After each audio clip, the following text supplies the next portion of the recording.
like I mentioned, we were live yesterday when the Golden State Warriors agreed to a sign and trade with the Dallas Mavericks to send Klay on his way. So now that we have gotten the opportunity to sort of sit back and fully ingest the news that broke out, wanted to come back around to this discussion and revisit what went down there. So the full deal was the Mavericks got Klay. They had to send 2 second-round picks to the Warriors, and to make room for Klay Thompson, they also had to send Josh Green to the Charlotte Hornets. Now, sneakily, I really like this addition for the Hornets, who were able to just sort of cash in on an opportunity to acquire a young, promising player.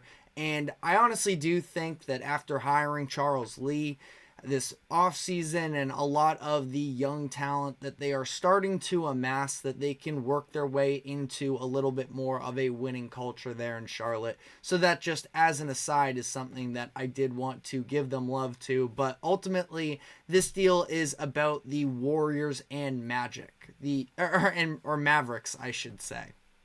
The Mavs gave Klay Thompson a 3-year deal worth $50 million.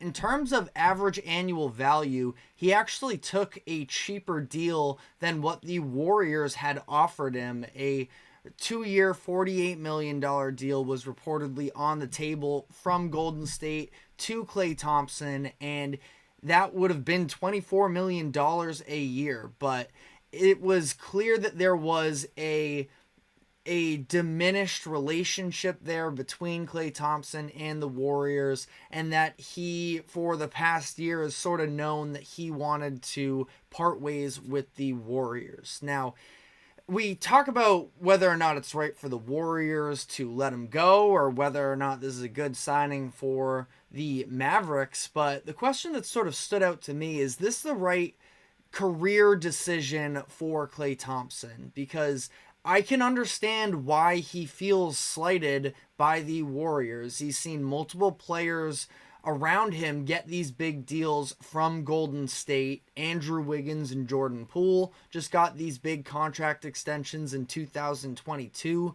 Draymond Green was almost rewarded for what was a disastrous 2023 for him, where he ended up punching Jordan Poole in the fall and ended up getting paid, as I wouldn't say directly as a result of it, but it didn't deter the Warriors from spending big on him.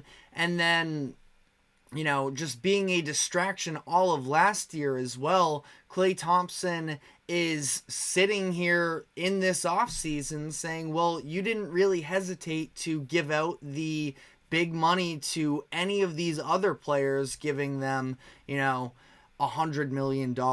And I can understand the human aspect of what is going on with Klay Thompson, especially after a year that has been, you could call it, emotionally charged, where he sort of had to have a coming of realization to reality in terms of the fact that he just isn't the same basketball player that he was for a number of years. And he was yanked around in terms of his role, if he was starting or coming off the bench, whether or not he was playing in these closing minutes. And when you're talking about a rhythm shooter like Klay Thompson, obviously all of those mental aspects can also play a role in how he ends up shooting. So it was a down year for him, but from his perspective, he has also still done far more for the organization versus what these other players did in order to earn them contract extensions from the Warriors. And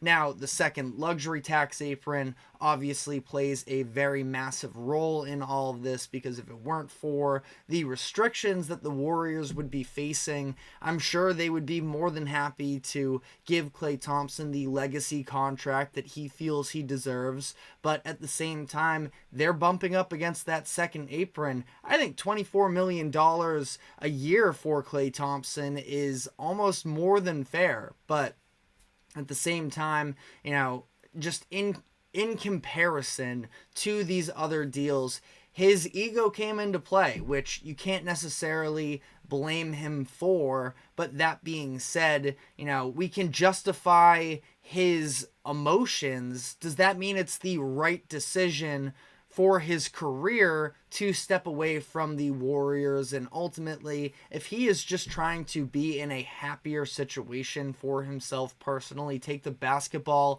out of it, that he feels he's going to be better off in Dallas, it's hard to blame him. And he's going to a team that was just in the finals last year, so it's not like he's taking this massive contract from some bad team that was just trying to establish a culture or whatnot.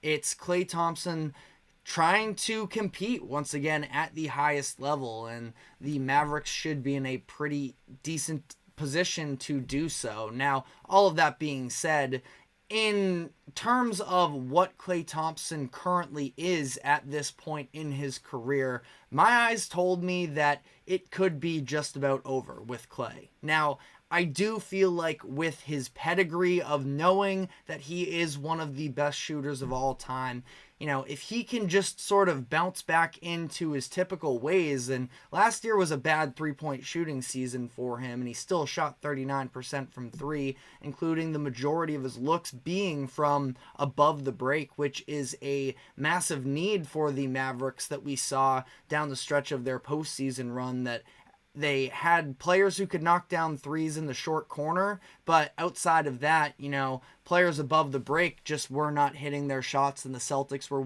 willing to live with those attempts, and it ultimately burned them. So Klay is somebody you have to think is going to be comfortable in that type of a situation, and he is going to, again, you would think, have an opportunity at least to get a number of open looks with the amount of creation that Kyrie Irving and Luka Doncic create for themselves and others, that he could absolutely be a bargain at $17 million a year for the Mavericks these upcoming years. Now, the biggest question / concern I have with the Mavericks is the idea of, are we sure that the defense is going to be just as good next year? Because they became an elite group in the NBA last year, and the fact that they did so, I thought, was one of the biggest surprises in the league.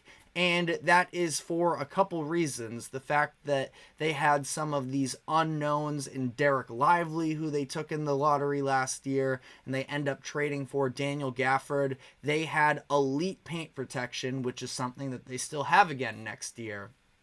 I do think that their coaching staff, I know that Jason Kidd has been definitely ridiculed at times, and I'm not sure if it's him or they have Sean Sweeney, I believe, is the top assistant in Dallas that was getting some love in the head coaching carousel this past offseason. But, overall, their coaching staff was really good schematically in terms of being able to overcome maybe some of the deficiencies of their lack of point of attack defenders in Luka Doncic and Kyrie Irving. But part of that was also predicated in the depth that they had at the wing position. And that is a little bit of a concern because of the fact that they traded Josh Green in this deal to get Klay, and they also saw Derek Jones Jr. walk in free agency, and he signed with the Clippers. And I do believe, Klay Thompson, we know he's been on an all-NBA team, or an all defensive team in the past, and that he has been one of the, highest level of 3-and-D players in NBA history.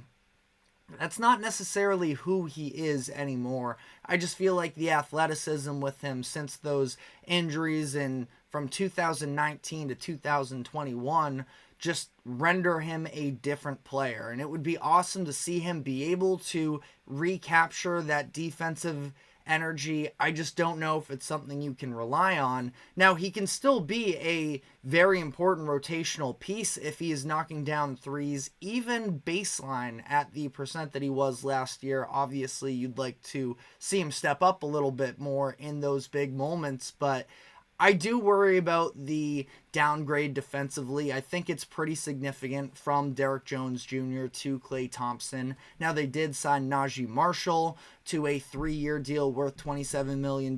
Marshall was a bench piece on the Pelicans, and I don't think that the Pelicans get nearly enough love in terms of the depth of that roster, but he is a very nice defender that can play some minutes for the Mavericks probably next year as well, so I do like that. Again, though, talking about bench minutes, and it's going to be interesting to see how the Mavericks choose to balance those different minutes, but ultimately, Klay ends up with, I don't know if you would call Kyrie Irving a rival. Of course, they played in 3 finals against one another in the mid-2010s when Kyrie was on the Cavs and Klay was on the Warriors. So there's maybe a little bit of a rivalry there, but Kyrie was ultimately a part of the recruiting process, according to NBA insider Mark Stein. We have seen Kyrie and Klay take the court together on the international stage in 2014 in the FIBA World Cup, and 2016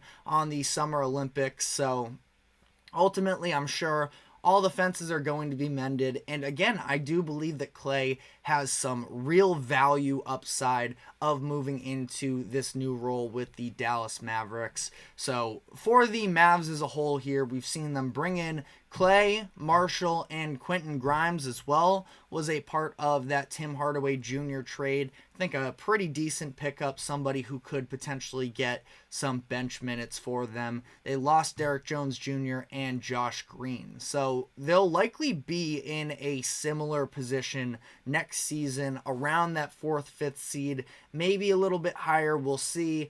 In terms of regular season in the NBA, doesn't quite mean as much. So we'll see sort of how ready they are at the beginning of next year after a long, obviously, season this past year in making it to the finals. But we'll see. I still think they have a decent chance. They are in the upper tier of contenders in the Western Conference. Now, very quickly, I want to dive into the Warriors side of this because there is an interesting conversation in terms of what is their front office doing. And it is especially interesting because of the fact that we just saw the turning over of responsibilities where Bob Myers stepped down after the 2022-23 season, who Myers had been holding that position for the majority of the dynasty, and he sort of called it quits there, and Mike Dunleavy Jr. takes over after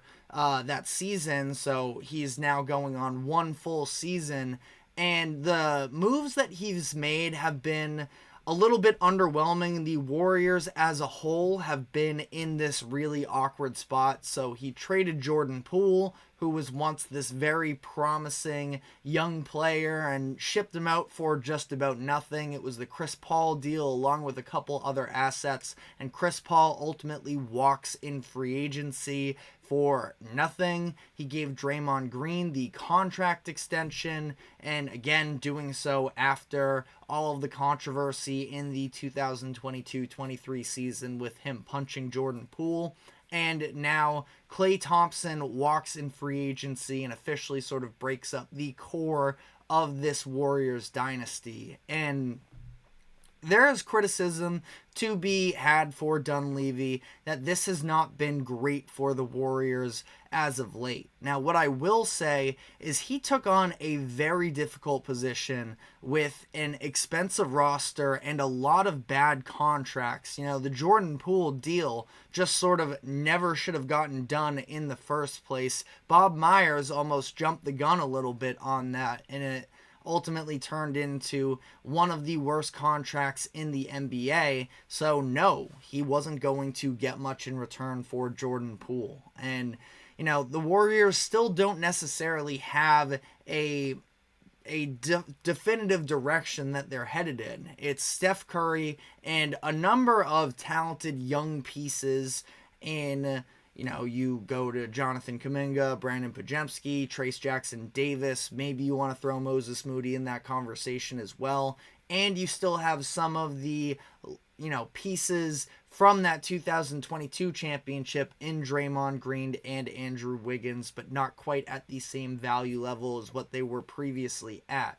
And it's a mixed deck of cards right now for them, and I don't know if there really ever was a move that was staring right in front of them that would have drastically made them better. Because keep in mind, Dunleavy was also a part of that draft to bring in Pajemski and to bring in Trace Jackson Davis to have this little bit of extra energy about what the future could be in Golden State, or the idea that they could start to package some of these young players and some future draft capital to go out and make a splash. They kicked the tires on Paul George. Lauri Markkanen has somebody that has been rumored about. I would actually love to see Markkanen end up on the Warriors, but I don't think that it's fair to criticize Dunleavy just yet. It is a lot to ask there, and they are sort of stuck in this expensive middle ground right now, which isn't too far off from where the Los Angeles Clippers stand as well, especially after Paul George left in free agency. So we are going to dive into what the plan is for the Los Angeles Clippers, but before we do so, we have to take a quick break. Don't go anywhere. We will be right back.